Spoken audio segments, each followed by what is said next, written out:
UPSC civil services examinations అంటే IAS IPS వీటి కోసం ప్రిపేర్ అయ్యే వాళ్ళ కోసం సిఎస్బిఎస్ అకాడమీ ఒక కొత్త బ్యాచ్ స్టార్ట్ చేస్తుంది. ఇది ఆన్లైన్లో వినొచ్చు, ఆఫ్లైన్లో వినొచ్చు. ఈ బ్యాచ్ జూలై 17వ తారీఖు నుంచి స్టార్ట్ అవుతుంది. ఇంట్రెస్ట్ ఉన్న వాళ్ళు కాంటాక్ట్ చేయొచ్చు ఈ నెంబర్స్కి. ఆంధ్రప్రదేశ్ రాజధాని అమరావతిలో క్వాంటమ్ వ్యాలీ ఎస్టాబ్లిష్ చేయబోతున్నారు. అమరావతి క్వాంటమ్ వ్యాలీ టెక్ పార్క్ని ఇక్కడ భారతదేశంలోనే లార్జెస్ట్ ఓపెన్ క్వాంటమ్ టెస్ట్ బెడ్గా తయారు చేయనున్నారు. దీనికి సంబంధించి క్యూ చిప్ ఇన్ ఈ ప్రాజెక్ట్ మొత్తం కూడా వచ్చే 12 మాసాల్లో డెవలప్ చేయనున్నారు. అమరావతిలో అంటే ఆంధ్రుల రాజధానిలో ఈ క్రిటికల్ టెక్నాలజీస్ టెస్ట్ బెడ్ కనుక సక్సెస్ అయితే ఆర్టిఫిషియల్ ఇంటెలిజెన్స్ కావచ్చు, ఐఓటీ కావచ్చు, దాంతోపాటు 6G టెక్నాలజీ కావచ్చు, కొత్త రకాల బయోటెక్నాలజీ అడ్వాన్స్మెంట్స్ కావచ్చు, ఏదైనా సరే క్వాంటమ్ కంప్యూటింగ్లో కనుక మనం సక్సెస్ అవుతే మిగతా వాటిలో కూడా పూర్తి స్థాయిలో సక్సెస్ అయ్యే అవకాశం కనిపిస్తుంది అనమాట. అంటే ఆ ప్రాంతంలో సిలికాన్ వ్యాలీతో సమానంగా ఒక క్వాంటమ్ వ్యాలీ తయారైతే కనుక భవిష్యత్ తరాలకి అద్భుతాలే చేయొచ్చు అనమాట. మనందరూ తెలుసు క్వాంటమ్ టెక్నాలజీ అంటే రకరకాల టెక్నాలజీస్ కాంబినేషన్. దానిలో quantum computing, quantum communication, quantum sensing and metrology మరియు క్వాంటమ్ మెటీరియల్స్ అండ్ డివైజెస్ ఇవన్నీ కలిపి క్వాంటమ్ టెక్నాలజీ అంటారనమాట. ఒక్కసారి క్వాంటమ్ కంప్యూటింగ్ అనేది బేస్ అనమాట. క్వాంటమ్ కంప్యూటింగ్ టెక్నాలజీ కనుక మనం డెవలప్ చేయగలిగితే మిగతావన్నీ కూడా అంటే quantum communications, quantum sensing and metrology, quantum materials and devices ఇవన్నీ కూడా ఫాస్ట్గా డెవలప్ అవుతాయి. మనందరూ తెలుసు 1990sలో మనకి టెలికాం రెవల్యూషన్ అనేది పూర్తి స్థాయిలో వచ్చిందనమాట. భవిష్యత్తులో అంటే ఇప్పటి వరకు కూడా మనం ఎలక్ట్రానిక్స్ మీద ఎక్కువ ఆధారపడ్డాం.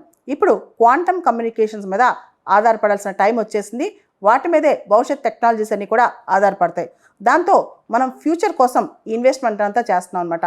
అమరావతిలో ఈ క్వాంటమ్ టెక్ పార్క్ అనేది IBM, TCS మరియు L&T అందరూ కలిసి దీన్ని చేస్తున్నారు ఒక కొలాబరేషన్తో. ఇది ఒక కొత్త క్వాంటమ్ రెవల్యూషన్. భారతదేశంలో ఈ క్వాంటమ్ రెవల్యూషన్ అనేది ఇప్పుడు రాబోతుందని కూడా చెప్పొచ్చు అనమాట. ఒకప్పుడు మనకి IT విప్లవం ఎలా వచ్చిందో ఇప్పుడు క్వాంటమ్ రెవల్యూషన్ రాబోతుంది అనమాట. ముఖ్యంగా క్వాంటమ్ ఇంటర్నెట్ ఇవన్నీ కూడా సాధ్యమవుతాయి.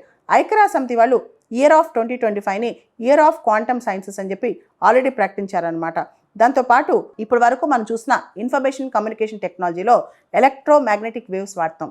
ఇప్పుడు క్వాంటమ్ టెక్నాలజీ వస్తే కనుక ఫోటాన్స్ అంటే మనకు తెలుసు సబ్ అటామిక్ పార్టికల్స్ ఇవి వాడతాం అనమాట. క్వాంటమ్ కేపబిలిటీ అనేది ఇతర ఎలక్ట్రానిక్ మోడ్ ఆఫ్ కమ్యూనికేషన్ కన్నా చాలా ఎక్కువ కేపబిలిటీ కలిగి క్వాంటమ్, ఎందుకంటే అది ఫోటాన్స్ ద్వారా కమ్యూనికేట్ అవుతుంది కాబట్టి క్వాంటమ్ అనేది చాలా చాలా ఫాస్ట్ స్విఫ్ట్ మెథడ్ అనమాట. చాలా ఎక్కువ కమ్యూనికేషన్ కూడా ఎటువంటి ఇంటరప్షన్స్ లేకుండా క్యారీ చేయగలదు. అయితే క్వాంటంలో కూడా హై సెక్యూరిటీ కూడా ఉంటుంది క్వాంటమ్ మనం వాడితే కనుక. ఎందుకంటే క్వాంటమ్ ఎంటాంగిల్మెంట్ అనే కాన్సెప్ట్ మీరు వినే ఉంటారు. ఈ ఫోటాన్స్ అన్ని కూడా ఒక సింక్రనీలో వర్క్ చేస్తాయి అనమాట. దాంతో అసలు డిస్టర్బెన్స్ ఉండదు, దాంతో ఎటువంటి సెక్యూరిటీ బ్రీచ్ కూడా ఉండదు అనమాట.